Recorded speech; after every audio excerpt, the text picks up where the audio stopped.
Madame, Monsieur, bonsoir. Au moins 27 morts et des dizaines de blessés. Une tempête sans précédent a frappé le nord de la France. Ce soir, de nombreux départements sont toujours paralysés, sans électricité, sans transport. Le mauvais temps a endommagé nos liaisons techniques et nous n'avons pas pu recevoir l'ensemble des images tournées par nos stations régionales. Dans ce journal, nous allons tout de même tenter de faire un état des lieux. Commençons par l'Île-de-France, où les dégâts sont impressionnants. Olivier Sainte-Marie. Le bilan aurait pu être encore plus lourd.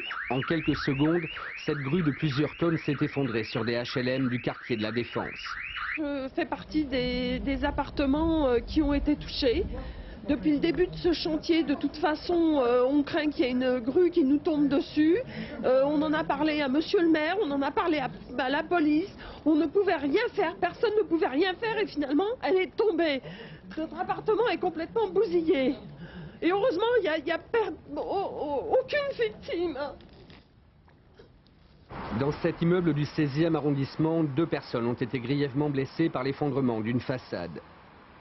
Sur les grandes avenues, les dégâts sont importants. Motos renversées, vitres brisées, terrasses inondées. Des toits en zinc ont été arrachés et des cheminées sont tombées, notamment rue de Rivoli. Si les Champs-Élysées ont été relativement épargnés, les roues ont tenu le coup. Les bords de Seine, en revanche, ont été très touchés. Ça doit arriver vers 8h15, 8h30 à peu près. Hein. Ah ouais. Non, il y avait tellement de vent que j'ai rien entendu. Hein. Vraiment, il y avait beaucoup de vent. Hein. Au pied de la Tour Eiffel, le Champ de Mars est un champ de bataille. Très violent, hein. Moi j'ai jamais vu ça à Paris.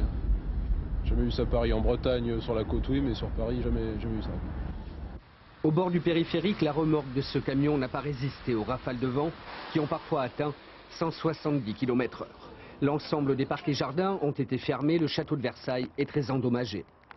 Gros dégâts dans le parc, on a perdu vraisemblablement plus de 4000 arbres.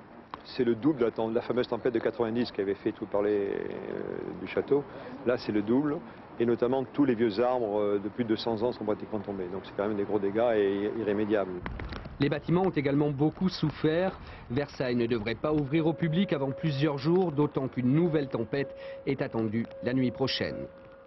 Ce soir, le plan Orsec a été déclenché dans 4 départements.